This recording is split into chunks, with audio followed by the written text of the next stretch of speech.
Hold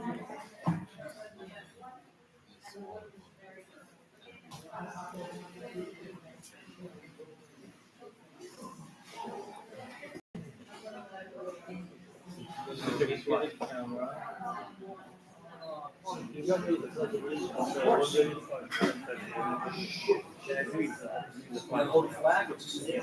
I'll hold the flag.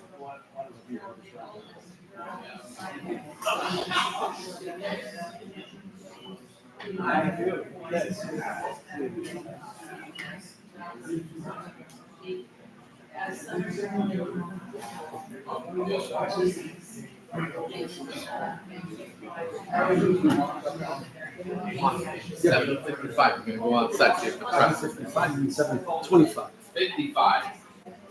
7:55. When the press comes. Oh. I mean, I should have worn a tie.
Yes. No. Yes No to the city of yes. Yes. City of no. City of no. Bad laws. Congestion selling. It's not. Arts. We don't talk about a really good connection with somebody that says to us, oh, it's connected. It's like, yeah, this is connected. It's like, this is the first step, but that's the step that they accommodate. Read what they do. Oh, why isn't there a bodega on the corner of this street? It's like a very suburban, just houses, like, you know. Who the hell moves a bodega in there? It's like, that's, you know, it's Sorry. All right. Stop the truck.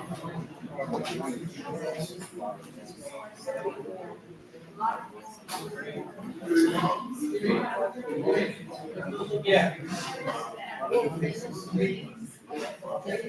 Good, that's third. Sorry.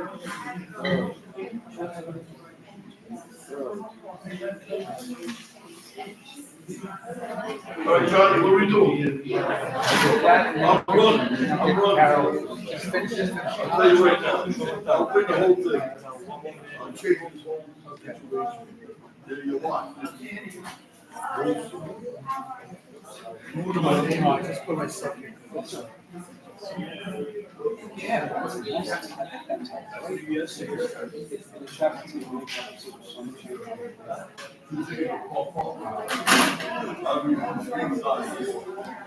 I can't wait. Oh yeah, this is, you know what you should do? I wish I had a tape, what you might want to do is, because it's gonna keep getting used. I'm telling you about it. Try this side over here.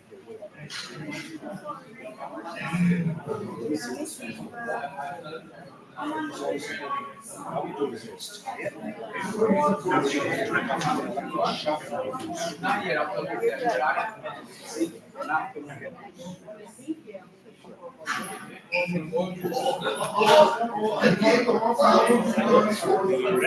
yeah, sure. Okay, good evening. It's welcome to the Central Queens Republican Club. It is 7:30. We're going to get started with the meeting. I guess it's the video recording. Okay. Anyway, we're going to start. Please stand for the Pledge of Allegiance.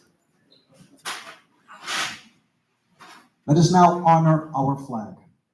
I pledge allegiance to the flag of the United States of America and to the republic for which it stands, one nation, under God, indivisible, with liberty and justice for all.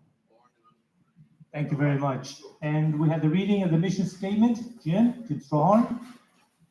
The mission of this club shall be to advance the principles and purposes of the Republican Party, to elect Republican candidates to public office, to strengthen the civic welfare of the community, and to engage in a vigorous exchange of ideas supporting Republican values. Thank you very much, Jim. Roll call. Jimmy Schwartzman, would you please do the roll call? Sure. Daniel Mayo, President. Here. David Abraham, First Vice President.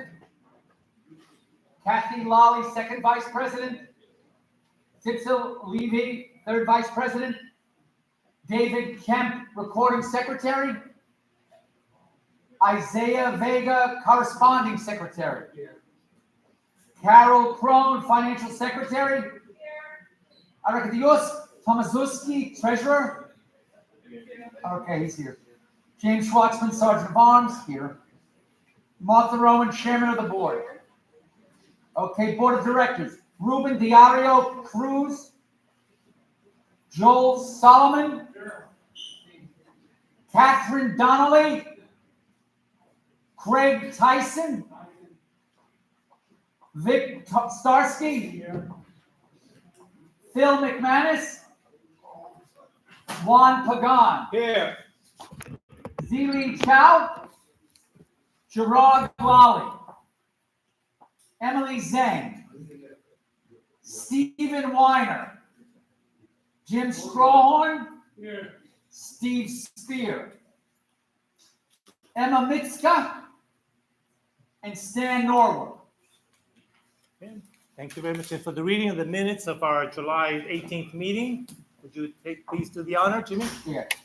Minutes of the regular meeting of the Central Queens Republican Club held on July 18, 2024 at Grace Lutheran Church, 103-15 Union Turnpike, Forest Hill, Queens, 11375. A summer social was held from 5:30 to 7:30 with Juan Pagan and Lawrence Flock playing guitar at the church lawn, on the church lawn. Daniel Mayo called the meeting at 7:32 with the Pledge of Allegiance. Michael Block sang America the Beautiful, then Ivan Musser sang Lift Every Voice. Martha Rowan took roll call. Board members present were Danny Mayo, Martha Rowan, David Kemp, Isaiah Vega, Carol Crone, Achalitios Tomaszewski, Ruben Diario Cruz, Joel Solomon, Craig Donnelly, Craig Tyson, Juan Pagan, Stephen Weiner, Jim Strohorn, Steve Spear, Emily Zhang, and Stan Norwood. Board members absent, David Abraham, Zili Cow, Kathy Lally, Gerard Lally, Titzel Levy, Vic Starsky, Phil McManus, Jim Schwartz, and Emma Ziska. Okay, 43 members and 23 non-members were in attendance. David Kemp then read the June 20th club meeting minutes.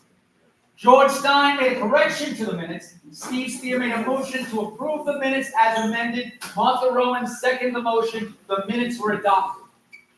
Jim Strawhan then read the club mission statement. Arkadiusz Tomaszewski gave the treasurer's report indicating a bank balance of $4,780.78 and 78 paid club members.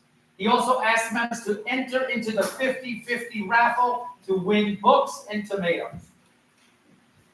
Danny Mayo announced that the foreign citizen voting law is before the New York State Court of Appeals and the congestion pricing is only temporarily halted. The format of the remaining meetings is open mic. Stephen Weiner, candidate for Queens Surrogate Court judge, spoke about how the Queens Surrogate Court operates. He mentioned how the court hires Democratic law firms, which generates millions of dollars for the Democrat Party. He hopes that through his victory, he can overturn this corruption. Steve Spears then asked how he would change the fact of the Queens Surrogate Court, that the Queens Surrogate Court is corrupt. Stephen Weiner stated that the Surrogate Court judge can change the personnel that hire and pay the Democrat law firms. Okay. Catherine Donnelly asked that members contact Danny to get involved with Steve Weiner's campaign. Phil Orenstein, president of the Queens County Republican Club, spoke about the RNC and thanked Danny Mayo for inviting him to the club. He spoke about engraving a brick in the memory of his father who fought in World War II at Quantico. He spoke at seeing the news that President Trump was shot and believed that God is protecting Donald Trump. He invited club members to the Queens Village Republican Club's barbecue at Alley Pond Park on July 21st. He also asked the members vote for Stephen Weiner. Is it Weiner or Weiner? Weiner, okay.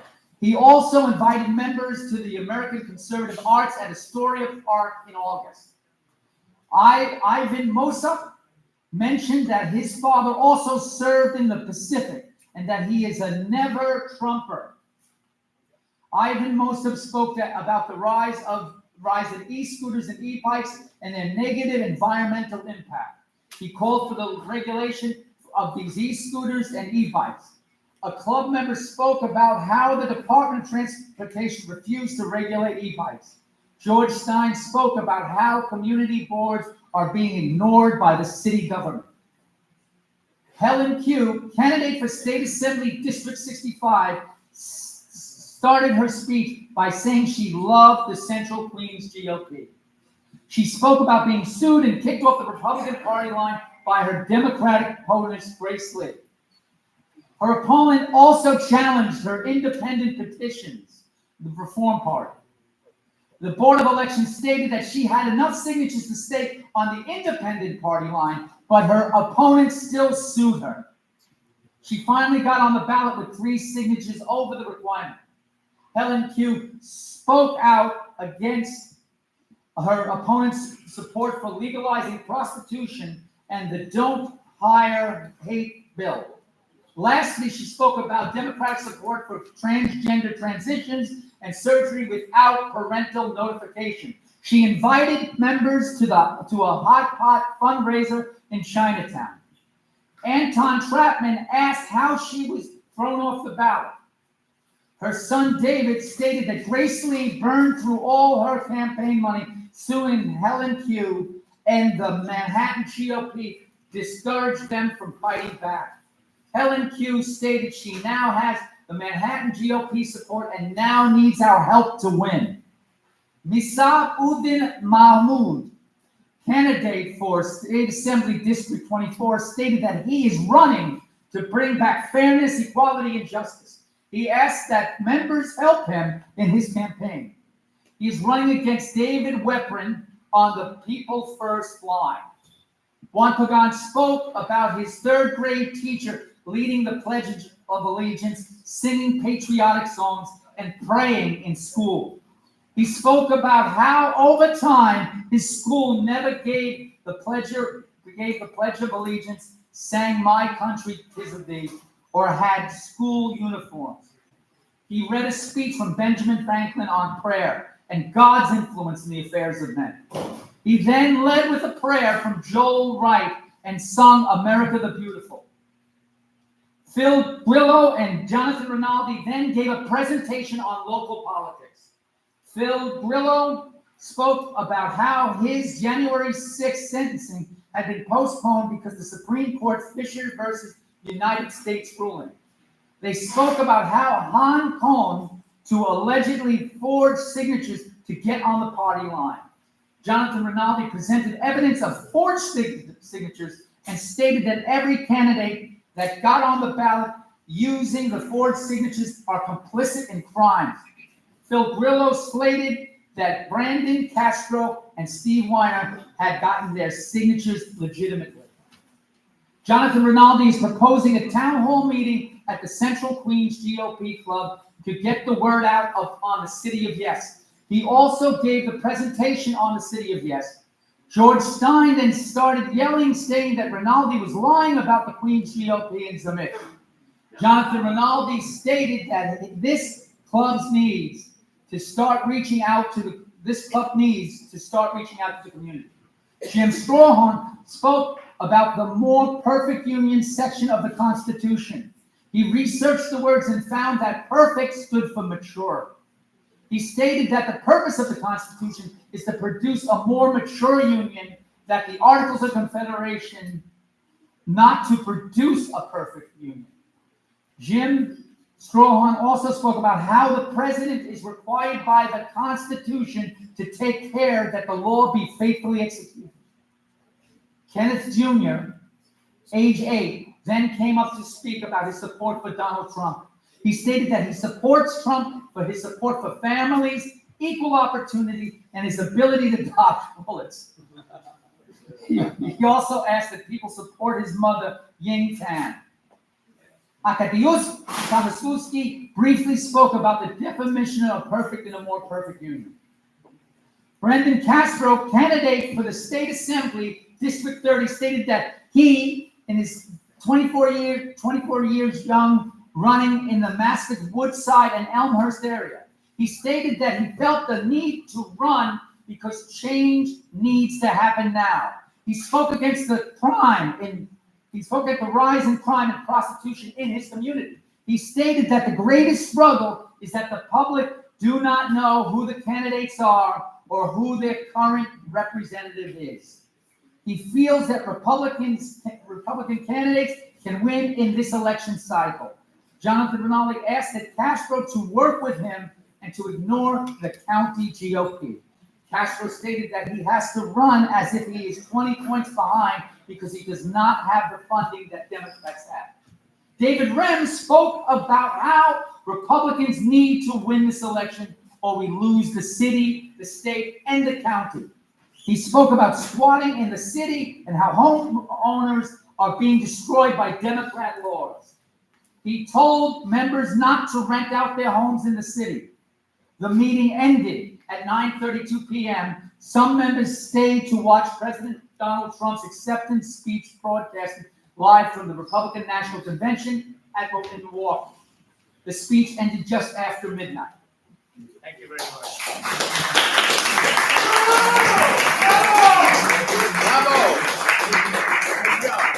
Are there any modifications or corrections to the minutes? Seeing none, we'll have a motion to adopt the minutes. Okay, Anton has done the second. And the second by Isaiah. All in favor, say aye. Aye. Okay, all opposed? Nay. The ayes of the chairman, the minutes has been adopted. Next, your reading of our financial report. Alex, comes to Yeah, the present, thank you everyone, but we have so many people and I am glad, we have right now 82 members and thank you, that's our efforts for now. The present balance in the bank is $4,520.94. So it's not bad. We're going to use it probably for flyers for other stuff and paying the rent. The rent cost over here not much. It's good place to to be over here. It's only cost $150. I recommend everyone to buy some tickets, raffle tickets, please. We depend on that kind of a donation, and thanks to this donation, we can pay for the room and other expenses. That's all. Thank you so much. Thank you.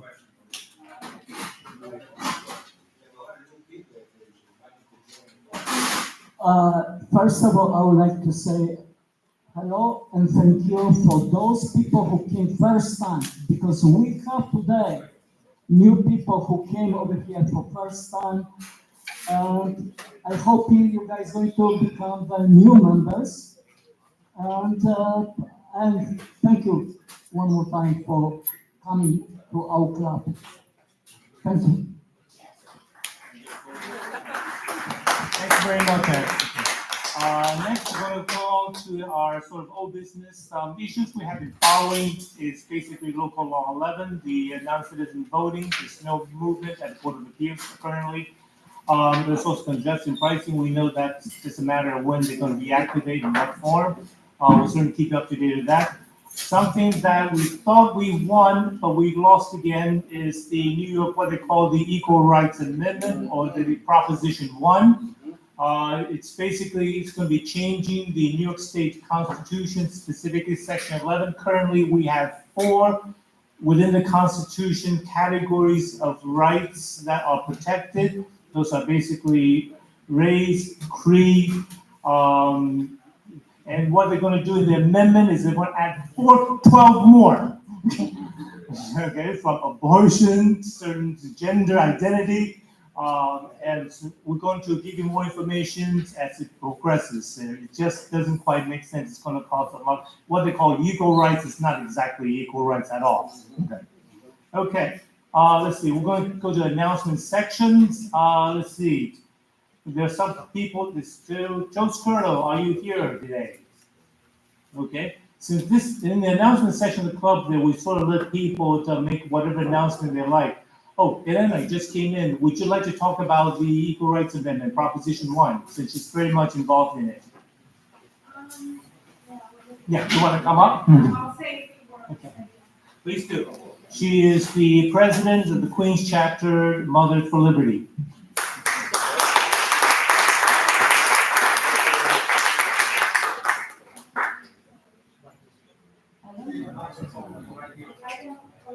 And certainly anyone, if you have some announcement you want to make, you're welcome to do so as well during this section of the meeting before we move to the main part of the meeting.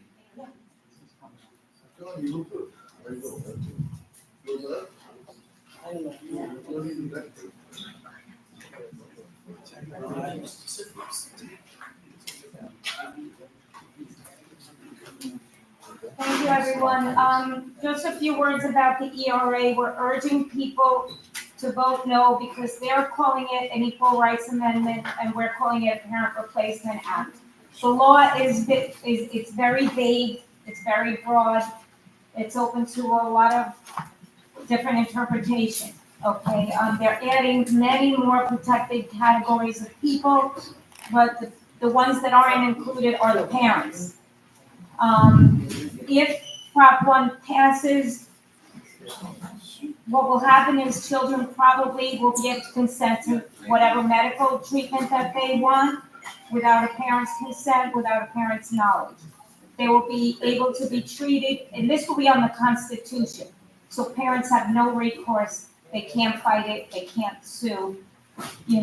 This will be the law of the land. It could force churches or religious organizations to buy into this woke way of thinking. Otherwise, they'll be accused of discriminating. So it'll protect anyone of any gender or sexual orientation, sexual identity, and all of the woke words out. But it won't protect parents. It won't protect parents' rights. And children will be able to consent to just about anything. So, also, the other thing is that biological males, okay, we will have to allow them to compete against biological females. It also means that biological males will be allowed in girls' locker rooms, girls' bathrooms, and any girls' private spaces. Because if you deny them that, you will be discriminating against them. So it opens up a Pandora's box of so many things. It was rushed. The legislation was rushed. It was put on the ballot basically in an illegal way. It was fought and then appealed by Letitia James, and it's on the ballot again based on a technicality. So the only thing we can do now is vote no on Prop 1. And there is a coalition. It's called the Coalition to Protect Kids. They are fighting this fiercely. They will come anywhere, talk to anyone, talk to any group that requests their presence. I'm sorry, I have only a few palm cards. I ran out. I'm waiting for another shipment. But we are urging people to vote no on Prop 1. And please spread the word, vote no on Prop 1. I'll leave these cards on the table. Question? I thought amending the state constitution required, like multiple votes on, like doing it on 1 year and then the following year or something like that, before it could actually become part of the Constitution. Is that correct? That is correct. So the process, they did not do it legally. Okay, and that's why it was thrown out by a Supreme Court Judge Doyle, I believe his name is. And however, of course, Letitia James appealed it and got it back on the ballot and to the appellate court. Now nobody wants to look at it. Now they won't even look at it anymore. And what they did was they voted on it. Go, speak Sorry. close to the microphone. Sorry, they voted on it without the approval of Letitia James, which was what was illegal about it. And they said they had to do it because of the urgency, because it happened right after Roe v. Wade was overturned. So they made it such an urgent matter. They voted on it prematurely, and that's how it got thrown out. However, through a technicality, not constitutionality or anything like that, Letitia James got it thrown off the ballot. So it's on the ballot again. And it really is going to have some major consequences if it passes. It will, even free speech is at risk, because you won't be able to say anything to anyone or disagree without being accused of discriminating against them. I mean, personally, I think it's going to eliminate any age of consent, because the language it's written in says you cannot discriminate based on age. Well, there is no bottom age, there is no top age. So what does that mean? I mean, in a state like New York, where we have very liberal judges, it could mean anything. It's probably the biggest threat to parents known to New York City. Okay, and it's all unnecessary, because there's so much protection for, they're also marketing it in a deceitful way. They're saying that it's to protect abortion rights. Okay, we had abortion rights in New York State before Roe v. Wade. Okay, and we'll probably have them till the end of time in New York State. There's been so much legislation passed to protect abortion in New York State. So that's really disingenuous to promote it like that. And we also have probably the strictest anti-discrimination laws in New York State and the whole country. So, the way they're marketing it, and the fact that they could have put it on the ballot last year, but they chose to wait till the presidential election year is further proof of the deceitfulness of the legislators. So, that's about it. Any questions? I am writing an article about it for the Beacon next month, which will probably include more than what I'm saying right now. And the other thing I want to announce, did you have a question? Yeah, one thing is that they're gonna make us follow. Hold on. We got. My question is that they're gonna make all of us in this room follow the rules. Now, we got 5 tribes upstate New York. Would they be included into following the rules, or did they forget about them? 5, I'm sorry, 5? 5 tribe, Indian tribes upstate. And my question is, are they gonna be forced to do what you were just finished saying? That I can't answer. But you're right in what you say. It is going to force certain speech on us, and it's going to force us to buy into this woke ideology. Okay, so it is basically taking away our freedom of speech, because you can't say anything now. You know, I recently met a gentleman who said that he was called to HR. He was an electrician supervisor, some kind of a supervisor. And he said he got called into HR because, guess what, folks? He held a door for a woman. She said that was sexist. I mean, this is what we're dealing with.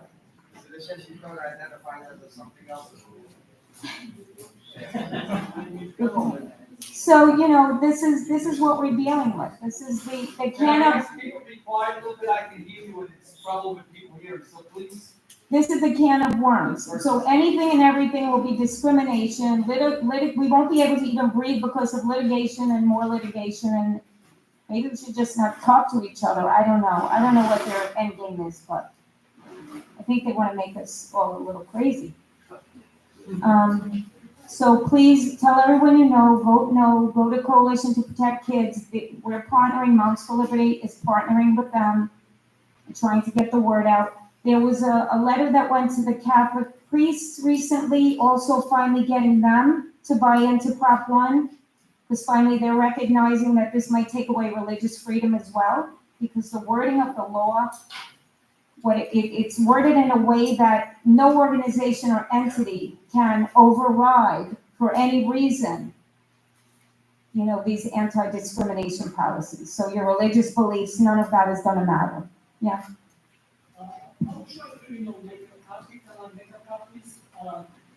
Yeah, I would like to make a copies of this small flyer about the children, and if it's possible, I'll try to also put to the libraries. I have not far away from me libraries. That's all, a lot of kids coming over there. And like a few months ago, I have a school next to my place where I live.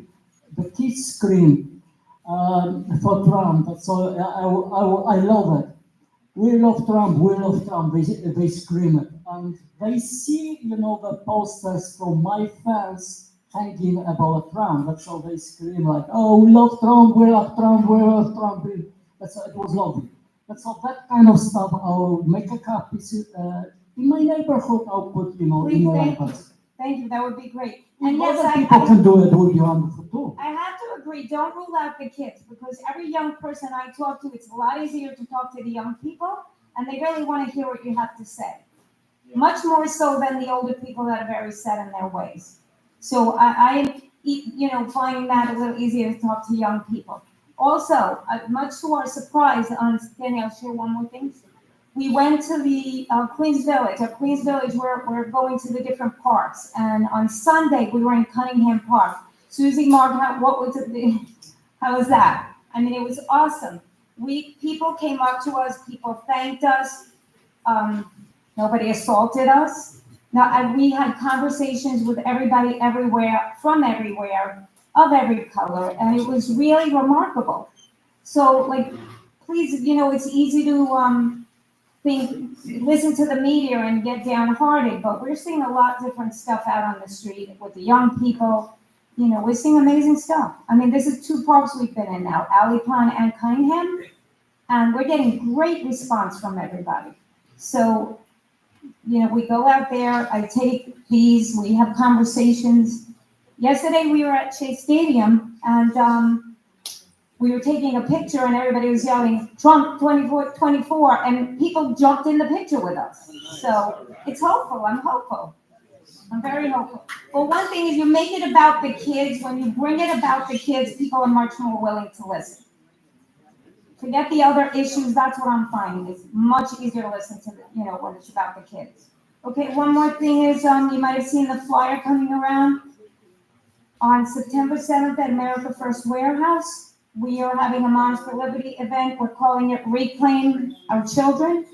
I have some great speakers, I have someone from the Leadership Institute, I have Tricia Lindsay, if you haven't heard Tricia Lindsay, she's pretty amazing.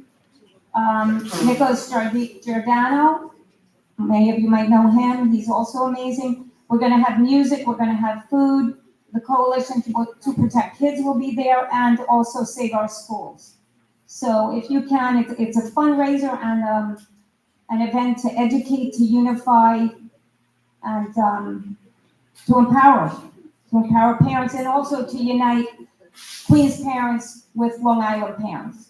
There's power in numbers, and people need to know there's other people out there fighting the fight. It's just, it gives you courage, and it's empowering. So please come, please join us. And I thank you for your time.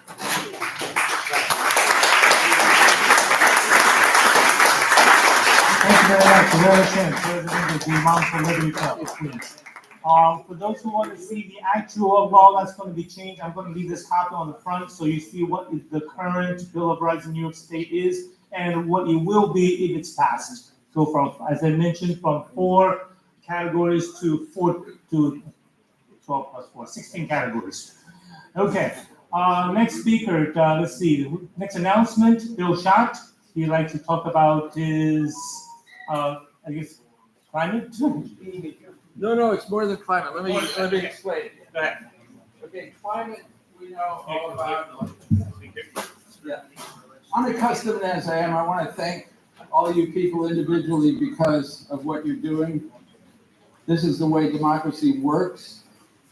So why don't we do something like turn off all of our media stuff and sit here as real old-fashioned, I'm old-fashioned, human beings. Because this is the way it's going to get done.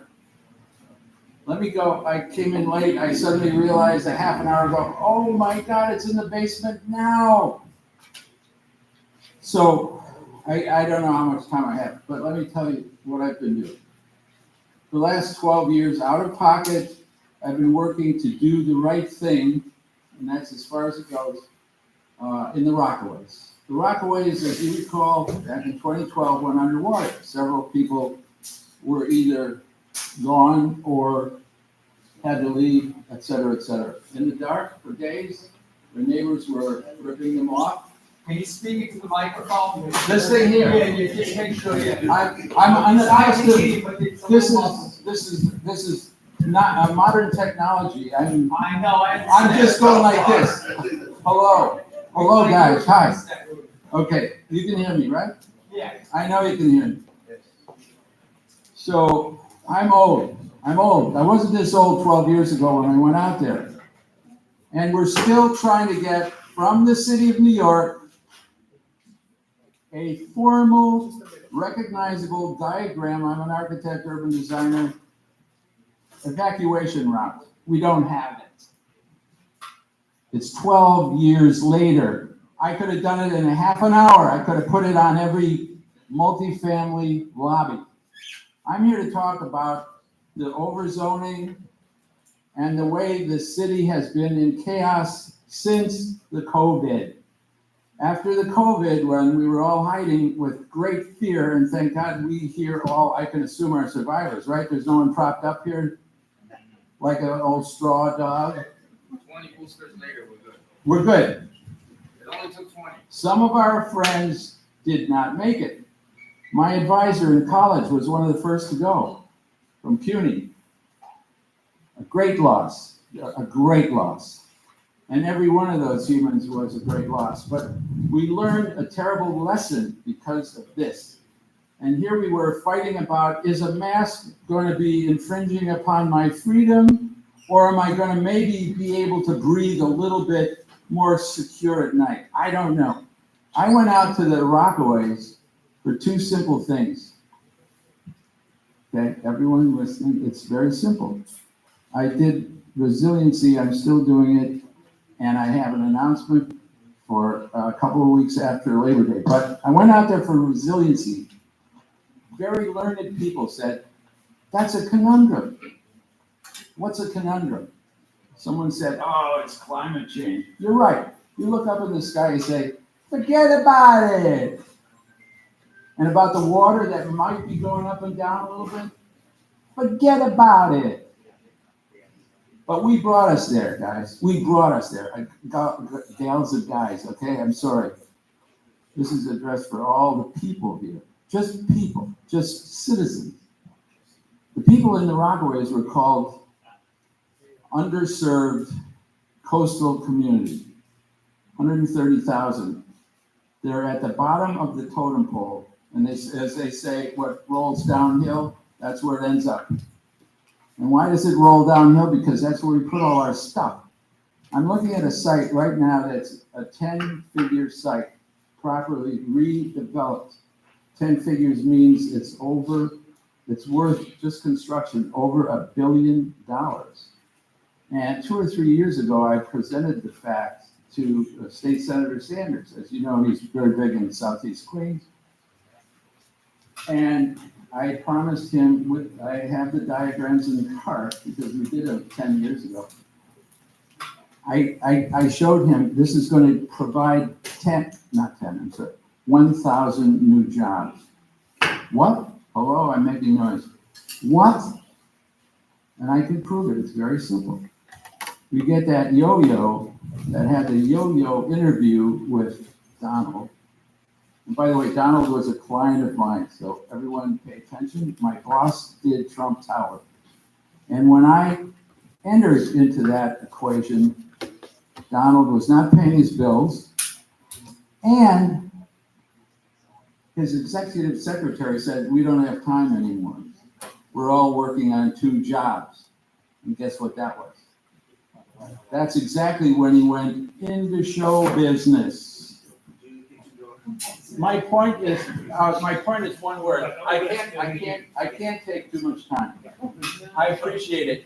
My point can be one word. It can be an hour or 10 hours. But the word is resiliency, and every one of us has to be educated on that word. And I talked to the church many, many weeks about getting our message out. And I have a syllabus. It's ready to go. It's been there for a year through CUNY. They don't even know what resiliency is.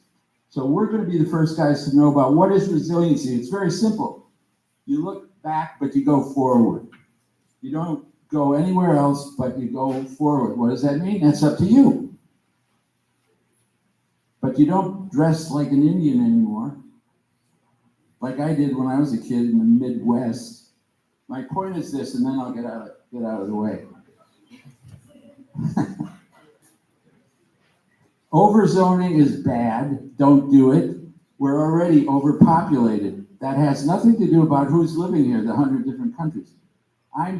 Please come. You're invited. It's free. It's at Portofino. You know Portofino? It's a restaurant, and the real Portofino belongs in Italy. But what that guy did is amazing.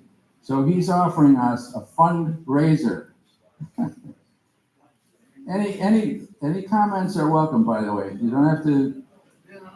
No, I appreciate any comments, but we're going to have a fundraiser. It's going to be between 4 and 5. That's all he can do because he's giving it to us free at Portofino the second Friday after Labor Day. Please put it down. I'll be sending flyers around to everyone, all the shop owners, all the guys that use that place. No, really. It's not about applause. It's not about booing. It's about getting your butts there. And I'm going to put stuff up. It's going to be Zoom from the big guys in the city. I promise you this. We'll get whatever it is he's going to give us. I don't know. Free cookies? I don't know. Bring your own. One more thing. You're welcome. Thank you very much. I'm getting out of here because my host is telling me I said too much. But I established the date. The concept It's do the right thing. Build back right. I'm going to redo Austin Street, and that's part of the main mission. And I'm going to talk about the Rockaways because I've been out there 12 years. See this? Out of pocket. Out of pocket. Go ahead. I was there today. What? I was there today. You were there? Yeah. Where? No. Wait. What? Where? Rockaway. What? Thank you very much, Bill. Okay. You're welcome. The next announcement, David Abraham. Hello, I'm David Abraham, Executive Vice President. I'll just be 1 minute only, a lot of speakers. I'd like to tell you that last night there was a fundraiser for Stephen Weiner, who's running for Queen's Surrogate Court. He's the only candidate in the Republicans that are running. He has also a Democratic opponent. And I was there towards the end of the night, in the evening, and when I spoke to some of the passersby, and I wanted to introduce Steve to them, most people were receptive just to meet him. But I found strange, there was 2 or 3 people that the minute that they asked me, what is he running as, a Democrat or Republican? I said Republican. And these people were educated and intelligent. The minute I mentioned Republican, they went, oh, no, like that. So obviously there are people that are amongst us, Queens, that are very brainwashed, okay? And the only way to get unbrainwashed is somebody who's reasonable and speaking to them and tries to show them that you're being unreasonable for this reason or that reason. So I just wanted to ask every person here, if there's 10 people that you know that are like that, okay? You can't imagine what 10 people can do, because 10 people becomes 10 times 100 people, and 1,000 people. So everybody should just, even if it's only 5 people or 2 people, it's still something, it's building. I just want to encourage everyone to do that. Okay, be well, and this is a Republican club. Of course, we have visitors sometimes, but I want to wish everybody well, and I want to wish everybody good life ahead. Thank you. Thank you very much. Anyone else like to make some quick announcements here before we get to the main part of the meeting? Brandon? Sure. Let's go, Brandon. Brendan Castro is running for state assembly. You're able to hear me. I don't think I need the mic. I think I'm pretty loud as is. Oh, fair enough. Okay, there we go. But to anyone who does not know who I am, my name is Brendan Castro. I'm a candidate for state assembly, District 30 here in Queens, covering the areas of Woodside, Maspeth, and Elmhurst. But first of all, I'd like to thank you, and thank you to everybody who invited me here today. I was doing some door-to-door today, and after getting a lot of feedback, I realized there's a message that can be carried across both sides. It's quality of life, protecting our business owners' rights to defend their property and defend their families too. Education is a big one as well. I feel like people, I just graduated from college last year, so I would be the youngest candidate in the entire city. But one of the big problems that I see is that a lot of people graduating, whether it's high school or also college, they don't have the necessary skills to really develop. They don't know how to get a job. We're not even trying to get a job. Applying for a job is tough.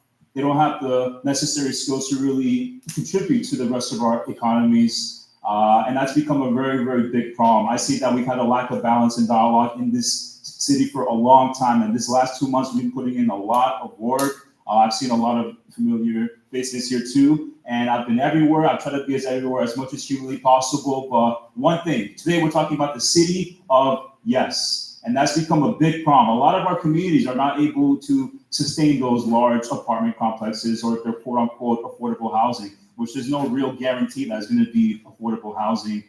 District 30, or the areas of Woodside, Maspeth, there's been a lot of mass flooding there. A lot of our business owners, a lot of our families, a lot of our homeowners have had to suffer with what you would say is flooding that has been going on there. I was up for 5 hours at one point 2 years back because it got so bad, and it's been happening a lot more often now too. Our resources, the little bit of resources that we have, has been overcomplicated here, and adding more to that is only going to make it that much worse. And so I'm opposed to the city of yes. That is a message that a lot of people aren't even aware of what the city of yes is. But my job is the job of the rest of our candidates here to make them well aware of that. And I think we've been getting a lot of esteem on that end, and I'm going to keep on speaking out against that stuff. I'm going to keep on speaking out against the big corporations and the developers that are trying to completely change our communities and our cities here too.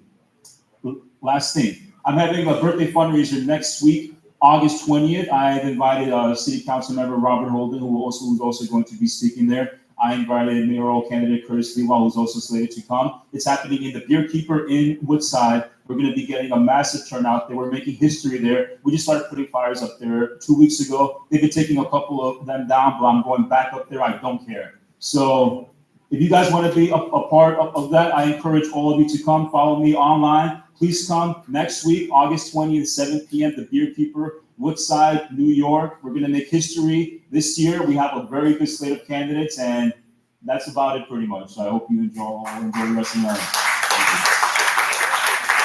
Thank you very much. So in the audience, also Rob Speranza is running for against Ed Bronstein in the 26th Assembly District. Would you like to say something? Sure. Okay. Rob. Go, Rob. Thank you. I hadn't planned on speaking, but thank you very much. I really just want to say thank you. Guys, come on, how you doing? Guys, I didn't plan on speaking, but I don't think there's anybody I have to convince here to vote Republican, so I'm not going to campaign. I am going to say thank you. The Republican people, the morals that we have, got me on the ballot for the independence line. I want to say thank you to Danny. Danny, I called right away. He came down. Mark, Susie, and Emily, Jim. I don't know if Taisha's here and Emily, but if they're not, people came together. We fought. The Democrat was desperate to try to get me off the line because he does not want to run. And this is how you know who your true friends are and believe in what. So we knocked off 2,000 names. I said it can't be. It just can't be. So I was told if I get a few people to come down, we'd go through quite a couple thousand names. And if we had more time, we would have done through another 1,000. We found 400 something names that were no good. Went to court. And as of 2 days ago, the guy withdrew his petition. He said, this is ridiculous. We're not going to keep on going. So I want to thank the people who helped me, who I consider friends, and all of you who support the cause, because without us, the candidates could not do this. So thank you, everybody. Appreciate it. Appreciate it. And everybody, enjoy the rest of the meeting. Thank you. And one, thank you. Rob Speranza just got on the ballot, I think yesterday or the day before yesterday. Okay. Let's get to the main part of the meeting here, 8:15. Now, our club, we're very open that we allow anyone to come there, anyone who has different opinions, we always welcome them. We invited the Queensboro president, Donovan Richards, we invited Schumann, we invited Joan Ariola, we invited all 14 community boards in Queens. Are there any one of them from their office that's here tonight? Well, actually, that's also the reply I got back. It was silence, most of them. I mean, for those who, like Ariola, they did indicate that she cannot come. They never replied. Donovan Richards' office did say that they were not interested in sending someone. We also tried to contact city planning, so you have someone with authority. City planning says, because we're a Republican club, she didn't say a political club, they would not send anyone. Okay. Anyway, so let's get to the main part of the meeting. Vic Starsky, would you please come up? He's going to give us some briefing. The purpose of this is try to be informational. We're going to give as much information as possible. Try to answer your questions as well as your concerns. If we don't have answers for you tonight, I'm going to write down your name and contact, and we're going to get you an answer, okay, after this meeting. Okay, so without further ado, Vic Starsky. Okay, good evening, everybody. I'm not here for questions and answers. I'm here for giving you, disseminating information on the city of Yes. I call it the city of mess. And if you're a homeowner and you own a piece of land, your rights will be taken away from you in a heartbeat. Okay? DCP, Department of City Planning, and Emperor Adams will crush the boroughs with the plan that they want to create 100,000 or more new homes in what they call low-density areas in our city, and I've been speaking about this since last September. Okay, what people were rallying against, Congress people, Assembly people, 3 years ago when people were drowning in the basements and dying in electrical fires from illegal apartments, which they're calling ADU now, accessory dwelling units. They're now going to go for amnesty. And the mayor has jumped the gun. There was an article in citylimits.org about the mayor, the administration announcing a $4 million grant supporting accessory dwelling units, ADUs, that's garages, basements, attics.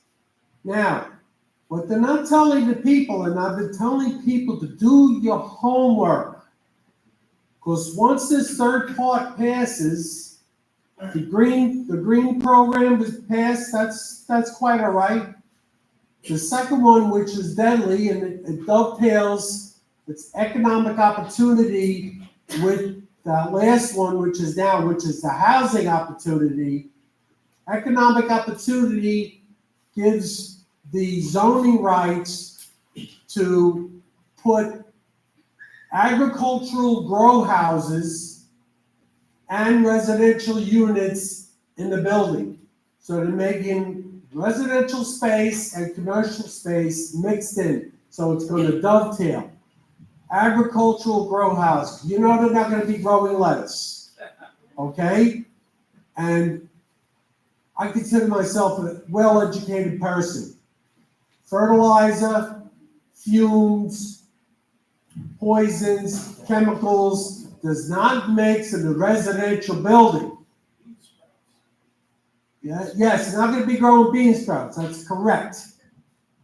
So, the mayor has just jumped the gun with the grant. He got $4 million with some help from some local politicians. One of them, Jennifer Rockamage, who lobbied against the basement apartments and not paving over your front lawn 3-4 years ago when people were drowning, when we had the sewers backing up into the basements. Now, she's pushing this bill. She spearheaded with Mayor Adams, the city of Yes, and he's pulling the wool over our eyes. I think he is, and he very well be doing it, because the people whose eyes are closed are right along with this great fancy slideshow the Department of City Planning has produced. They could put a 4-unit building on a 1-family plot. They could take a 3-family plot, 100 by 100, and put a 20-unit apartment house on it.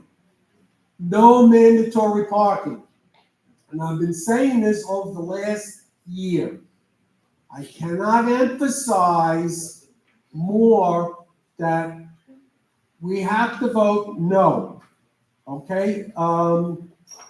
The community boards, most of them are against it. We have, I think, so far, 28 out of the 59 community boards voted outright no. Another 5 voted no with some changes, amendments to the writings, so they're sort of on the fence. And a couple have voted no vote whatsoever. So, ones that are going for it, community boards that are going for it, they're in with the city planners. Now, this is a big part of it, folks. The city planners and developers are going to be making the money. I'm a proud resident of Richmond Hill, 60 years. I own my house for 30 years. It took me 27 years to pay it off. And if my neighbor wants to take a good penny from the developer, see, they'll offer him $2 million for his house, he'll sell and get out of Dodge. They can put a 20-unit building on 100 by 100. Concrete to concrete. There's going to be no more yards, no more driveways. They don't care for parking. They're doing away with all of this. Department of City Planning says, oh, you don't have to put up 14 garage units in your basement of your building anymore, because that creates another 15 apartments, shoeboxes. So they're going along with it. The people are going along with it. We cannot have this happen. The housing opportunity is the last issue. The other two passed. So when it comes time for this to go through, and our rights as landlords are taken away, as homeowners, it's too late. It's too late. And they say, well, there's a lack of housing because there's vacant homes. You know what is vacant homes? Because you move somebody in your house, Section 8 or whatever, or you have people in your house, they pay the rent for 2 months, and then they stop paying rent. It takes you a year and a half to get them out. You have to pay their lawyers. They don't have to show up for 3 times. You have to pay to move them. Meanwhile, you pay your insurance. Our water bill has gone up every year. My city taxes was $1,600 when I moved in 30 years ago. They're now $13,000. Okay? And it's only going to get worse. It's going to get worse. So, I'm going to tell you, citylimits.com, on August 5th, the mayor released, look at Mayor Adams, $4 million grant for ADUs, accessory dwellings. Look it up. Go on YouTube. Educate yourself. Look at it. Don't just look at it now. Take action. Write your Congress people. Make some noise, because you know what? When they take over your rights as a homeowner, it's going to be too damn late. That's right. That's right. So with that, we're going to bring up Jonathan Rinaldi. We'll talk later, okay? I can't take questions. I'm going to bring up Jonathan Rinaldi. Jonathan's very passionate about City of Yes, and he's going to give a brief slideshow, and I thank you very much for listening to me.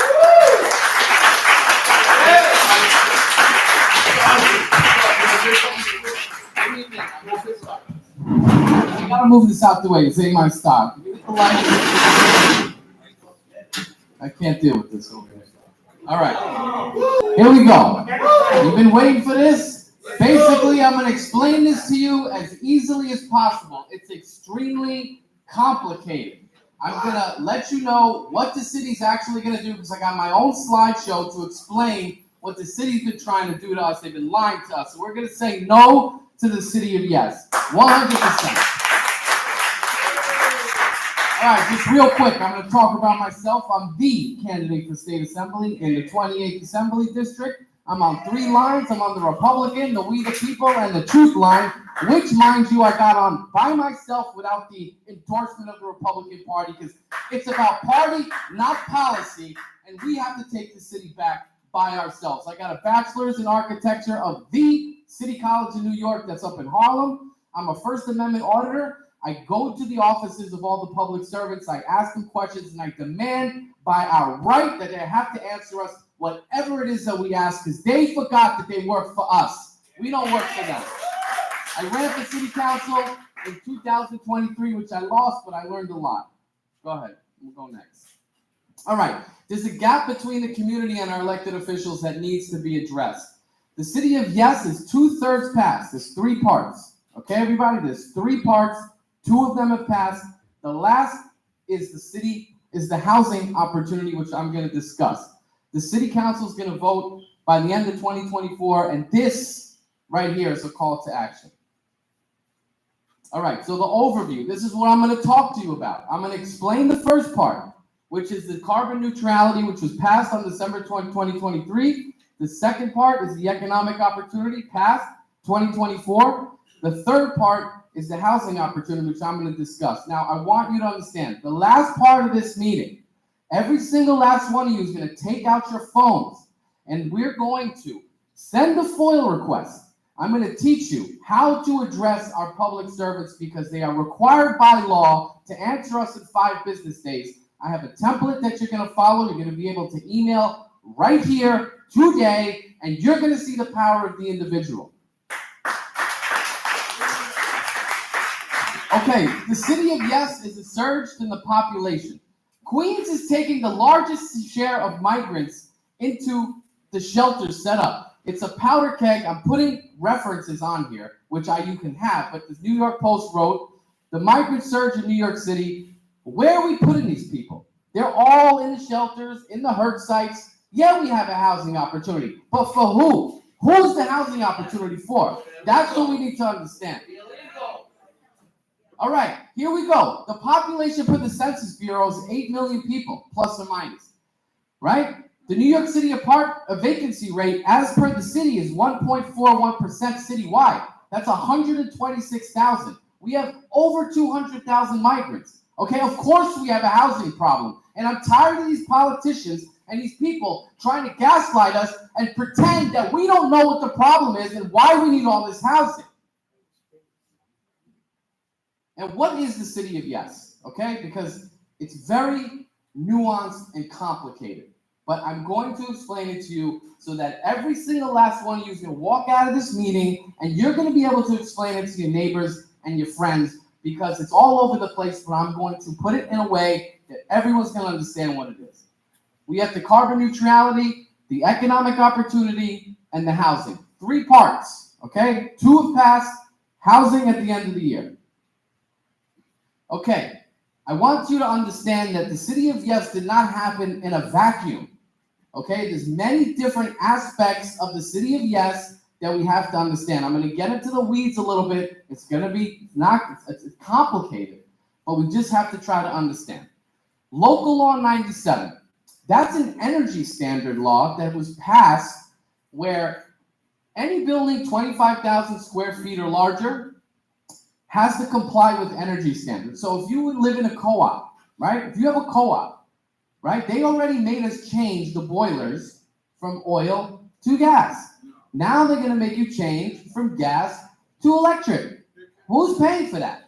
Who's paying for that? Because the city doesn't have money and the infrastructure is going to be passed on to us. That's what you got to understand. The city's broke because they took on all these migrants. They don't have money for the infrastructure and they want us to pay for it. So Local Law 97 is really the crux of this because now they want to take the 25,000 square foot building, which is about 15 to 50 apartments per building, and now they want to apply it to your single family home. And that's important to understand. Now, the sanctuary city laws, which the city council passed and welcomed them, they can come here from here to in perpetuity. Intro 146, you have to understand. Intro 146 strengthens tenant protections for migrants. Intro 1867, passed by Udonis Rodriguez, the mayor's actually fighting that right now, gives them the right to vote in our municipal elections. Okay? And work authorization. I went to the hurt sites. I went to the hurt sites, those shelters. Okay? There's only one hotel that was shut down in Queens, and that's me and Dave and everybody else at the Q Motor Inn. We shut that place down when they wanted to bring them there. And I was just a candidate. But that's what they're doing. The work authorization is completely filled out at these hurt sites. The migrants come to the shelters for 3 months. They fill out all the paperwork, and it's ready for the election in 2024 because that's the only way that anyone can win is by the absentee ballots, fraudulent votes, and illegals taking away our birthright. And that's what this is all about. Go ahead. Okay, what is zoning? We have to understand. What is zoning? Zoning is a local tool governments use to control land and how it's developed. What I'm showing here on the left, Zola is a site that you can go on. You can play around with it. You can type in where you live. You can see what you can build, what you can't build. It's very important to understand. Now, what the city of Yes, is, so we understand. There's a book of zoning rules. Okay, there's a book just like this. Okay. All right, I just want you to see this book, because if you look at the Chronicle newspaper, I'm the one who held up this sign at Donovan Richard's office, because I'm not letting him get away with this. You can see it in the paper. But it's a book, all right? It's a book where they want to make amendments to. You understand? So we have a book full of zoning rules. So that the city of Yes is amendments to the book. There's rules that exist, and they are changing the rules. You understand? You follow? Go ahead. Okay, what is the city of Yes aim to do? So we understand. We have carbon neutrality, change the way we use energy, enforce green practices, convert to zero emissions by 2035. They won't want us to have any gas. They don't want us to have cars. They don't want to have anything. And that's by 2035. That's 10 years from now. Okay, it's 10 years from now. Economic opportunity, they want to expand job creation, so they say. And the housing opportunity, they want to increase housing affordability. That is what they're telling us. The illegals. Okay, I'm gonna go through the three parts. Okay, it's painstaking, but you're gonna get it at the end of this. The first part, remember, passed already. First part out of three. First out of three, carbon neutrality. The goal is to change the type of energy we use, i.e., local law 97. I mean, what is carbon? We are carbon. We are carbon-based life forms. We breathe out carbon dioxide. The people that are in office are ideological. They don't care about our city. They're ideologues. They believe we shouldn't have children, we shouldn't have cars, and they want to shut us down. Thank you, Phil. So transportation, energy, waste, and buildings. This is the energy aspect of this bill. Go ahead. Okay. On the left, so you can follow what's going on, I want you to understand. Three parts to the law, to it. We're in carbon neutrality, okay? There's four parts. Energy, waste, energy, transportation, waste, and buildings. Four parts to the first part, okay? There's a key there so you can follow it so you don't get lost. All right, so what does this mean? What does decarbonize our energy grid mean? That means no gas. That means no cars. That means they want to take away our fossil fuels. Mind you, it takes fossil fuels to burn to get electricity anyways. We're not stupid. So they need to stop this nonsense. Install solar, wind, and energy systems. Everybody knows the fabrication of the solar, of the wind, takes way more energy than it does to provide. Okay, so it's not feasible. You can't recycle these things. You can't recycle any of this stuff, so it's forever waste. And need energy storage. They want us to install charging for cars and storage for batteries because they seem to explode all over the place, right? So let's go next. Okay, so I want you to understand something. We have cobalt and we have lithium. Okay, inside those bikes is lithium. Our batteries are cobalt. This right here shows in South America, this is a lithium leach field. When they make the energy for all of this green idea, it decimates the entire continent of South America and Africa. Okay? A lithium field is a site where lithium is extracted using acid solution. The solution dissolves lithium from ores, clays, allowing it to be collected and processed. Birds can't fly over this. This poisons and pollutes the earth more than anything that they'll ever tell us to do. And I put a picture of what it looks like when one of these bikes blows up in someone's basement apartment, and now everyone is going to have to be screwed because you're going to end up complying with the city of Yes, and your house is basically going to burn down. So go ahead, next. Cobalt. Cobalt is owned by China. Okay, China. The Chinese mine the cobalt in Africa by children, by African child labor slaves. So I am not ever going to be behind a plan that utilizes cobalt owned by China that's mined by children in Africa, slaves with their bare hands. Okay, I'm not with that. All right, so now we're in part 2, carbon neutrality, part 2, transportation. We own the public property. Let me explain to you. You see the city bike? You see how they park the bikes all over the place? That's our streets. That's public property. City council, through transportation alternatives and all of these not-for-profits, has sold our public property out. They're selling our streets. We're going to have city bike where you can't park. There's going to be parking only for Uber and Lyft. We're not going to be able to utilize our streets. We are not going to sell out our public property. It's for us and will remain for us and for our children. Go ahead. Okay, congestion pricing. All right? The cost of everything is going to go up. You think that a truck bringing deliveries from New Jersey to Queens, right? We're going to go buy sandwiches. Who do you think is going to pay for those tolls? It's going to be us. This is a regressive tax. A regressive tax is for the low-income families, the people who don't have money, because all of us don't have any money anymore. We're the ones that are going to have to pay for everything. And this is a perfect example of a regressive tax because it's not going to stop congestion. It's a $400 a month tax increase on the working class. And the MTA is passing stuff like that because it's an independent body. It's not public. They don't have our interests at heart. And this is the kind of corruption that we're up against. Go next. Okay. Yadanis Rodriguez, there he is. He's right there with Mayor Adams, right? Yadanis Rodriguez is the one that passed Intro 1867. The New York City Council approves bill allowing non-citizens to vote in our local elections. The city of Yes is not only taking away our ability to survive, but it's taking away our ability to vote. And we have to be outraged at that. Go ahead. Okay, here we go. Waste, okay? Carbon neutrality, look at the key so you can follow. We're still in number 1, part 3, waste. They want to decarbonize our waste by supporting efforts to grow food. Just like Vic had said, in this part, they want us to grow weed. They want a drug culture, okay? They're going to allow people that own homes to put grow houses in their house. The neighborhood's going to smell like weed, which is interesting because they let us open all of these drugstores all over the place, but conveniently before an election, now Melinda Katz and everyone is showing up with all these drugs that they seize when they allowed our kids to get high on edibles and drugs for the last 2 years. All right, so they're responsible for it, and them coming and shutting it down, we're not falling for it. It's their fault it's here. Go ahead. All right, waste. Here we go. The supplemental infrastructure. Okay, understand that. Supplemental infrastructure. We don't have the sewers because of the flooding. We don't have the power for all this additional stuff. So what did they do? There's Mayor Adams right there with his $50 trash cans he just made us all buy. All right, perfect example.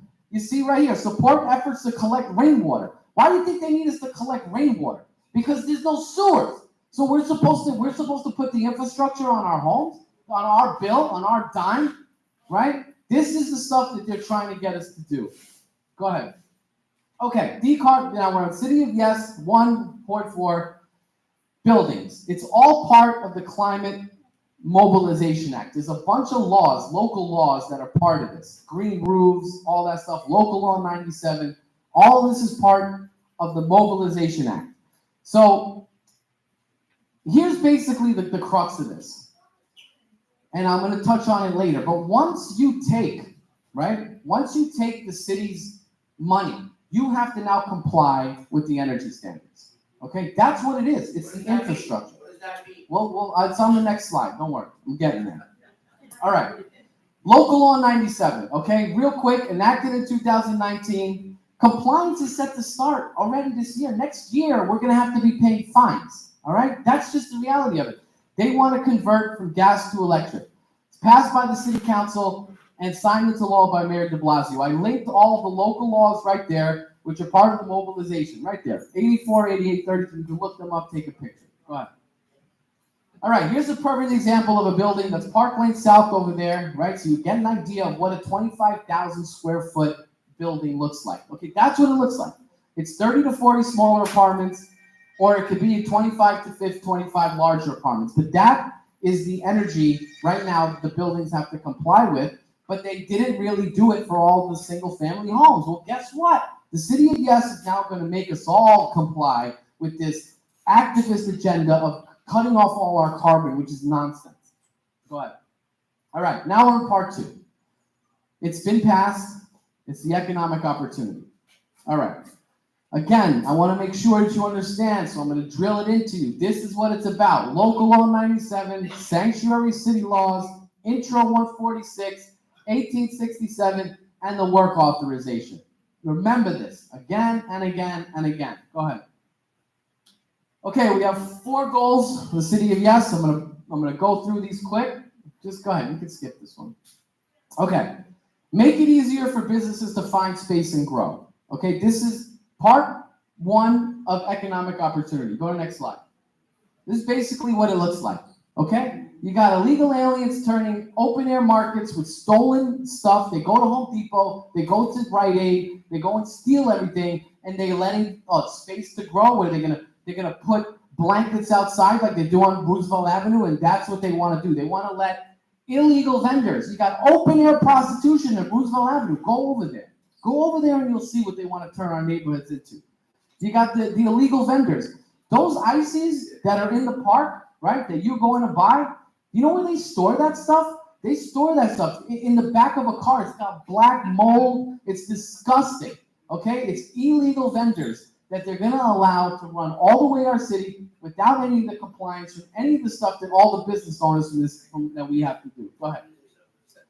Boost growing industries. You got urban agriculture, life sciences, nightlife, amusement. Go. What does it really look like? So you're going to open up a nightclub in your residential neighborhood. So you're going to have people lined up and partying outside your street. You're going to have a grow house right there. Right there. That's what your neighbor's house is going to look like. A giant grow house of weed. Go ahead. Now, the economic opportunity, they tell you they want to promote better ground floor designs, reduce conflicts with auto repair, enable micro distribution. Okay, welcome to the new delivery system. Okay, these e-cargo bikes, that's what you're going to have with all these bike lanes. What does that mean for us? Because it's smaller trucks without proper loading, it's less products delivered, slower time, it decreases the supply while the demand goes up, which makes all our services more expensive. You understand? We can't have these e-bikes running around all over the place and delivering our food where we're not going to be able to afford anything anymore. That's going to be the new city that we live in. Go ahead. Create new opportunities for business to open. So just go to the next slide because I want to skip through this. But basically, we've all seen this. So we don't live in Astoria. We don't live in Long Island City. I don't need TV people to come into our neighborhoods where they post up no parking signs. When you have a film crew that comes into your neighborhood, they'll bring all the food trucks. They're not going to buy food from Metropolitan Avenue and Austin Street. That's what it's going to look like. And then when they're going to let you put fulfillment centers, it's all run by robots. That's not a job for anyone. That's what it is. That's the Amazon robots. Okay, so they're going to let people put that in your neighborhood. There's no jobs for anybody. Okay, now the housing opportunity. Okay, because this is what is set to be passed by City Council, who is an activist. Where's Lynn Shulman?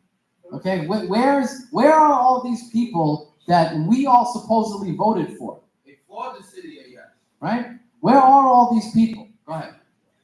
No turkey sticking out, that's why. So again, I'm going to say it one more time so you guys understand. The city of yes, local law 97, sanctuary city laws, intro 146, intro 1867, work authorization. Understand that is what's behind it. Go ahead. Again, you can skip this one. It's fine. All right. I want to give you a migrant timeline so you understand what has been going on.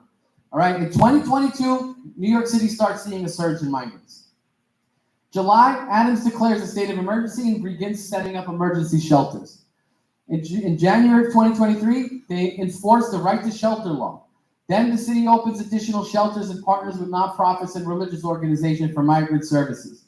Then the city council increases funding for migrant services and affordable housing. Then the federal government provides extra funding and support to New York City. Then in 2024, in January, Mayor Adams and federal officials discuss long-term strategies.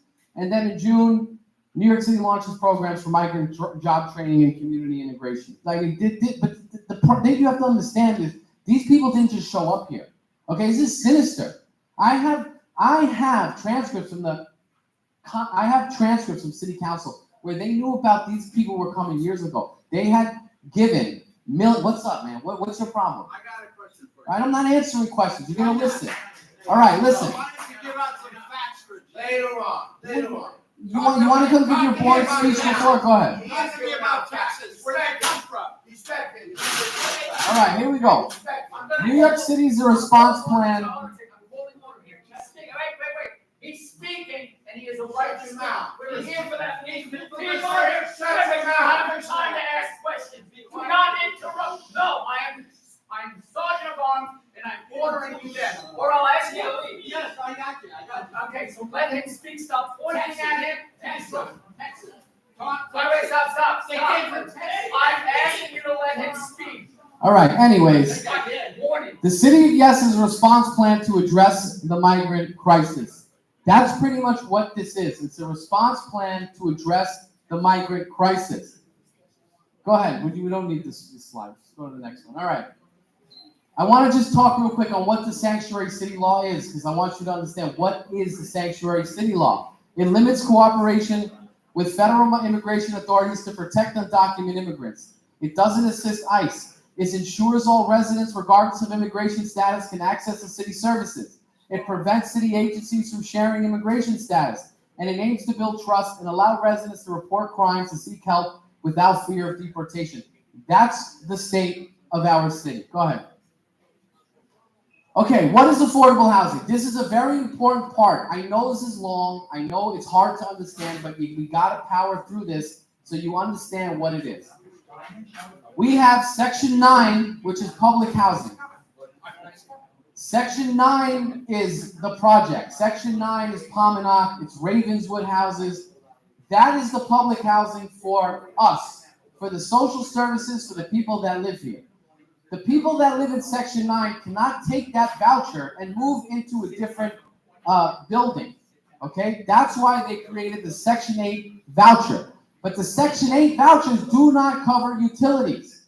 You know, again, you got to understand, it doesn't cover utilities because they want us to pay for the infrastructure upgrades to comply with the energy standards, and that's what we're dealing with. Go ahead. Okay, this plan, we're almost there. Just stay with me here. We're almost through it, but it's got 8 sections for the housing opportunity. This one has to be voted on by City Council at the end of the year. This is what we came to understand, but you had to know the other 2 sections. So there's 8 parts to this. Affordable housing, universal affordability preference, residential conversion, town center zoning, remove parking mandates, accessory dwelling units, transit-oriented development, campuses, and small and shared housing. That's the housing opportunity aspect. Go ahead. Okay, universally affordability preference. They allow buildings to add at least 20% more of housing if additional homes are affordable. Remember, Intro 146, right, is provide specific support and resources for migrants. So what they're going to do is this. They're going to let you build. And then they're going to say, oh, yeah, you want some additional housing? Cool. You got to include the Section 8. Once you take that Section 8, now you got to comply with the energy standards. So they threw that in there to where the city is now, instead of giving the migrants the 5-star hotels, now they're going to give the migrants your backyard and your basement. Okay? Go ahead. Convert offices and other buildings to housing. Geez, I wonder what that means, because you can see the hotels, you can see all of the commercial spaces. That's what they're converting it to. You can see it. I don't have to pretend that this isn't happening. Go to Long Island City. Go look around. Go to the hotels. There's no hotels in New York anymore. They're going. Right now, the city is spending billions of dollars because they've made these deals with these institutions. They're trying to get that money come down. So they're getting everyone, instead of the city paying directly to the hotel, the city's going to use Section 8, so Section 8 pays. It's less expensive for the city, but that's what's really going on. And that's where they're going to develop, right here. And you know it because you can see it. Town center zoning. So right here, I included a map, right? That red stuff, this is just like in the weeds, but that red stuff is the town center zoning, like Metropolitan, like Austin Street. But I went to here's the article from the Queen's Chronicle. I went to the bus redesign hearing. The buses are for the elderly, for the school children, for the disabled. But now they want to redesign all the buses so they all go to the town center zoning to where there's going to be more density. So the plan of even the bus redesign doesn't have our interests at heart. It has where they're going to be placing the higher density. Go ahead. Okay, perfect example, remove the parking mandates. Right here on Union Turnpike in Austin Street, they built this giant building. Where are these people parking? I live on Austin Street. They already took our parking with the no standing and no loading zones. And the next thing they're gonna do right here, that is the building right there across from Q Forest. On the other side of the street, it's school parking. There's no parking. That entire building, if y'all live on Austin Street, congratulations, because now it's gonna take you 3 hours to find a spot. You don't have to add parking when you build that big building. It's a perfect example. There's no parking, a giant building right there on Austin Street they just built. Mind you, they built it in the playground of Q Forest. The playground for the kids. Go ahead. Okay, the accessory dwelling units. I'm not going to really touch on this too much. You just have to understand, if they let you rent out your basements and your garages, they want you to take the Section 8 tenants.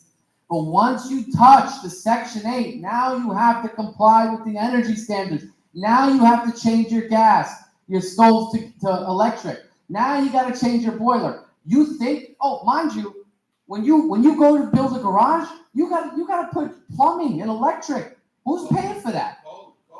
Who's paying to run lines from your garage to the existing sewer system, which, mind you, you're going to need rainwater buckets because you're not going to be able to, it's going to be insane. Go ahead.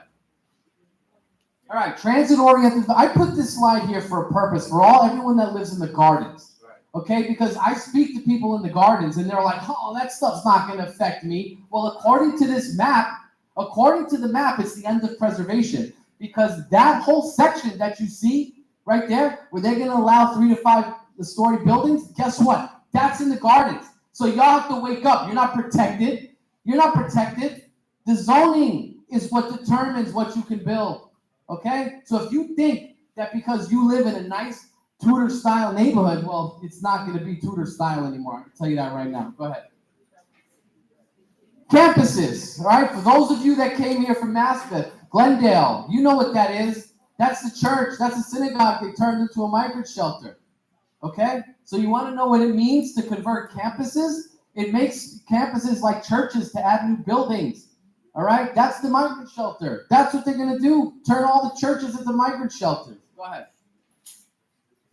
Okay, small and shared housing. You remember that on Jamaica Avenue where they found like 1,000 people living in the furniture store basement? Okay? That's what that means. Okay? That's what that means. We have a housing crisis. It's not our housing crisis. Okay? And the city is spending all of our money to house illegals, but yet this is where they're going to put them. Okay? You know those illegal basement apartments where they chop it up and you got like 7 rooms with 1 bathroom and 1 kitchen? Okay? That's what developers are going to do. When somebody comes and builds a giant 3-story building in the gardens, believe me, they're going to build this. Okay? That's what they're going to build. Go ahead. All right, this is the timeline. We're here, okay, in 2024. All right? The city council's about to vote on this real soon. So we got to stay on top of them. Okay, we got to stay on top of them. Go ahead. All right, intro 1867. Again, I just want you to understand that allows persons authorized to work in municipal elections. This was written by Adonis Rodriguez, who is the chairman of the Department of Transportation. And they're here to vote. Okay, don't think that's not what's going to happen, because that is what's going to happen. They are here for one reason, and that's the vote. Okay, go ahead. All right. Now here's the last part of my presentation, and the most important part. I need everybody to take out their phones right now. Everybody take out your phones, because we're going to send an email right now, and everyone's going to understand the power of the administrative process. The administrative process, a FOIL request, is a law that ensures informed citizens vital to the functioning of a democratic society. I put right here a sample of a FOIL request. Can you just go on my website? Can you pull that up? Are you on the internet? All right. Doesn't matter. If you go to jdrfornyc.com, jdrfornyc.com, all right? No, I know that, but I need you guys to go to the website. Now, when you're on the website, you're going to scroll down a little bit, and you're going to see a section that says FOIL request. okay, you're gonna see a section that says FOIL request. Now that right there is gonna pop up. That is the FOIL. Does everybody see that? Does everybody see that part on the website? Repeat the, Okay, I'm gonna do this for you right now. I'm gonna make it easy. Did you connect? JCR what? I'm gonna do it right now. JDR, right there on the bottom. JDR for NYC.com. I'm gonna pull it up on the computer for a second, but what I want you to understand is who we're gonna email right now. We are emailing the Board of Elections, okay? And we are requesting specific information from the Board of Elections because I want you to understand the power that each of you have, okay? The power that each of you have is writing an email to your elected official. It's that simple, and by law, they have to answer to you. Now, okay, it's popping up, okay? Just go down on that site.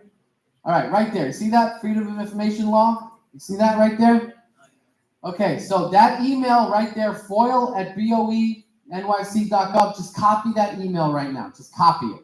Just click on it, copy. Click on the email. You don't have, right there. See that email? If you know how to copy an email off your phone, or you could just remember it. I'll keep it up there for a second. Now, you see where it says FOIL request PDF? All right, you click on that right there, and that's going to pop up. Okay? You're going to see a PDF that's going to pop up. I'm going to explain to you. This is a standard template. You can, if you email me, I'll send you a text version because it's editable for however you want to use it. I don't know why it's not coming up, but anyways, yeah, Wi-Fi spotty. So what you're going to do is now that you have that FOIL request up, okay, if it came up on your phone, it's directed, okay? The Board of Elections. It's directed to the Board of Elections, and what's that? No. No, you gotta go to my website and then collect. So what am I asking for the Board of Elections? I'm asking specifically for petitions, okay? Because if we don't take control of our election process, we're in deep trouble because I just told you that they're going to vote. So you take that FOIL request and email it right now to that email that I gave you. Just go back to that email if you can. I'm sorry. Right there. FOIL@boenyc.gov. Now, like I said, on that email, okay, on the body of that. We can't see it. We can't see it. Blow it up. Blow it Can up. you blow it up? Okay, I'm going to give it to you right now. Hold on. Technical difficulties. Wait 1 second. I'm going to do it. Okay. All right. The email is FOIL, okay, at boenyc.gov. Okay? What do we write? All you have to do is attach the file from my website. Just attach that file and send it directly to them. Now, when you get a chance, the way that this is written, okay? On the top, New York City Board of Elections, 11835 Queens Boulevard, 11th floor, Forest Hills, New York. Now, you can apply that to any public servant. You want to send it to Lynn Shulman? You put Lynn Shulman's address right there. It's reason, Freedom of Information Act request. Attention, right now we're sending it to the Board of Elections. You could do Lynn Shulman. Now here's the text, right? This is a request under the Freedom of Information Act, Sunshine Act in New York City. Then what I asked for, I'm not going to tell you what this is. This is your homework, okay? Because I want you to know what you're asking for. I am asking for Han Kanto's petition, specifically volume QN2400261. Why am I asking for Han Kanto's petitions? Do you want to know? Why am I asking? What's up? Well, you tell me what you think. Okay, you tell me. Han Kanto is a state assembly candidate. Okay? But it's a state senate candidate. It doesn't matter. I want you to see what they send you back, and you tell me what you see. Because this is the problem. But what I want you to understand is this is just a template. I can send you the text version, and then you can do it any way you want. You can send it to anybody else. But this is the power of the administrative process. This is how you want to find out if Lynn Shulman supports the city of Yes. Send her an email just like this, and she has to answer you. She must answer you. Okay? So this is how I'm just going to finish the presentation. I know it was ridiculous. I know it was long. I know it was. Here we go. Go to the next one. The last slide. Okay. Last line, and we're out of here. Okay. That's my website again. ProtectQueensNow@gmail.com. ProtectQueensNow@gmail.com. Send me any questions you want. If you want the text for that Freedom of Information Act request, if you want me to give this presentation anywhere else, I'll do it. Okay? You let me know. It's very complicated. I hope that everybody leaves here and understands what it is. What is it, Dave? Go ahead, Dave.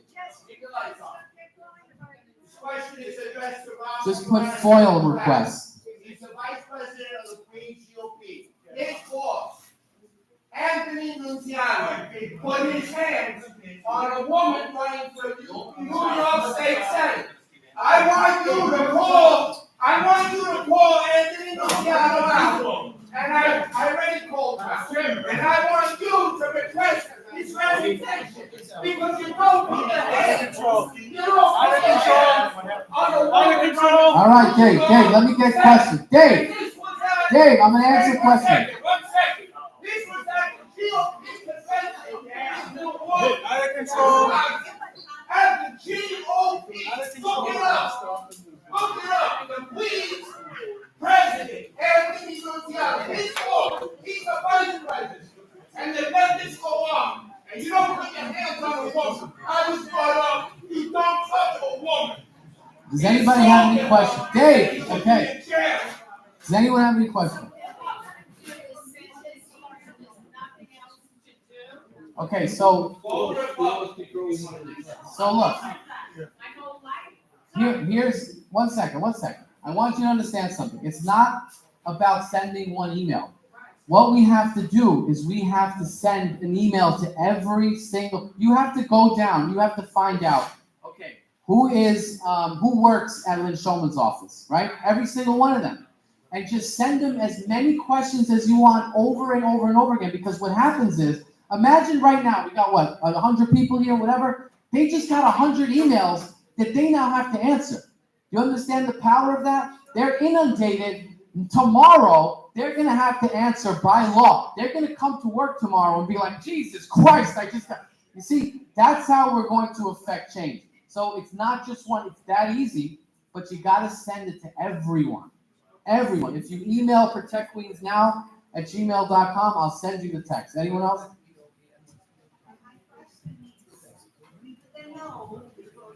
Knowing how they think, I speak out. Okay. We need to know what is the conditions that they put on the no, because they wanted to gain something, and I wanted to make sure that if you vote to no, that they don't gain that much that precipitate us anyhow. Right. So one thing you got to understand is that the civic associations, the community boards, the property owners associations, everybody doesn't want this. But the borough president wants it, the city council wants it. Eric Adams wants it. So what I was giving you today was a tool through the FOIL request. That's how we fight back. And also, you got candidates like Brandon, you got candidates like me. We went out there, and we're out there every day. We're the Republican candidates. You gotta vote us in. And that's how we're gonna change it. Go ahead, Vic. Jonathan, you were spot on. I appreciate it. Just add on to the fact that they're bribing the people for the ADUs, and they're signing a contract with the devil. Yes. And it's going to be he jumped the gun on the 5th of this month. He got $4 million grant. He says for 20 people. They're looking at the AMI, the average median income. And there's giving these people up to $385,000, no interest loan with the 15-year payback. Do you really think these people are gonna pay that money back? You'll be on the The homework. people will be out of office and long gone, and we're gonna be stuck with it. And I appreciate your talk. Very good. Thank you, Jonathan. Anybody else?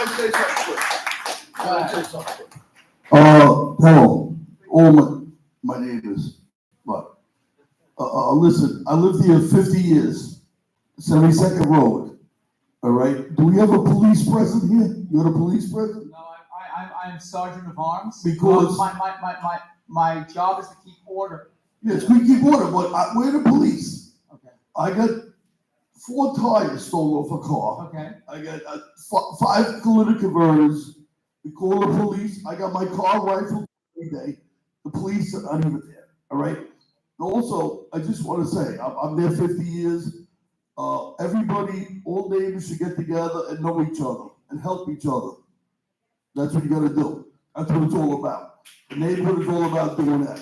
Help each other. I got a 4th of July party every year, and I want everybody to come. And the police come. They should be coming. Don't worry about my party.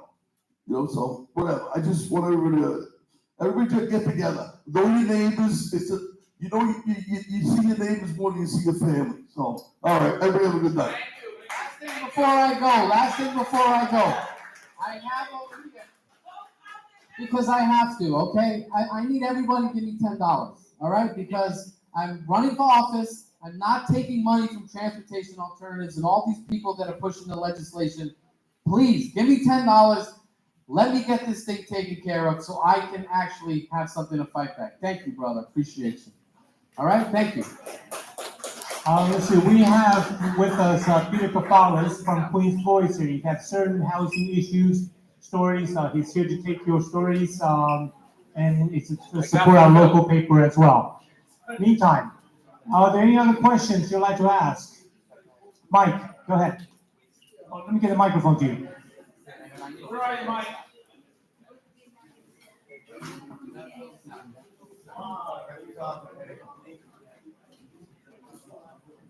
Our neighborhood is zoned correctly right now, Metropolitan Avenue.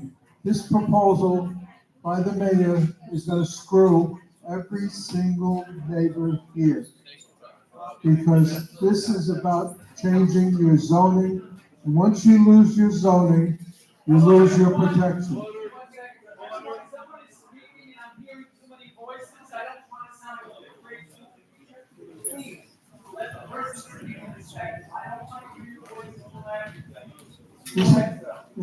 This is about how do you defeat the zoning proposal.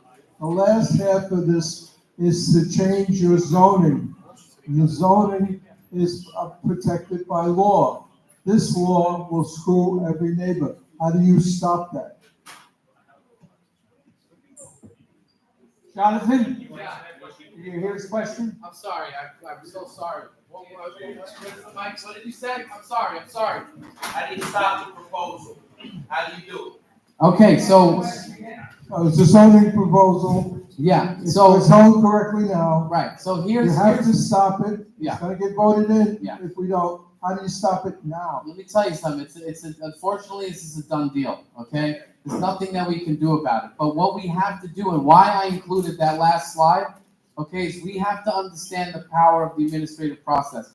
We have to understand that right now, these elected officials do whatever they want because nobody holds them accountable, right? Nobody goes to their offices, but once they start getting thousands and thousands of emails from their voting constituents, that's how us as a community actually make a difference. So unfortunately, the activist city councils that are already in office because we voted them in, all right, that's who's in power. So you gotta vote, you gotta support me. I'm running here in this neighborhood, and you gotta vote. You gotta get people like me and Brandon in office, and we're gonna stop it. But you gotta do the FOIL request. Email me, and I will send it to you. Got my website? Email it to me, and I'll send you the text, and I'll teach you how to do it. Other questions? Any other questions?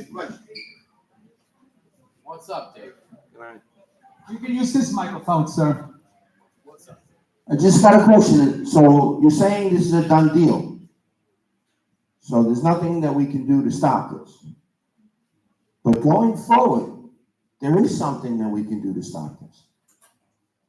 And that is voting Republican from the top of the ticket to the bottom of the ticket. You have 51 New York City Council people. 45 are Democratic, Socialist, Communists that have voted for the 2/3 of the city a yes, and are going to vote for the last, most important part. Can't stop them. We have 18 votes. To stop them, we need 26. It's impossible. But this coming election, vote all those Democratic city councilmen out. Vote President Trump in office. Because if you don't, this is going to continue to spiral downward in New York City forever and ever and ever. And vote Eric Adams out. This is Eric Adams' baby. Eric Adams is pushing this. And he's going to see it through to fruition, unfortunately. But the only power that we have is the FOIL requests, make them answer, make them go on record. But more important than that is to vote Republican. Thank you very much. Are there any questions for Jonathan Rinaldi? Aisha?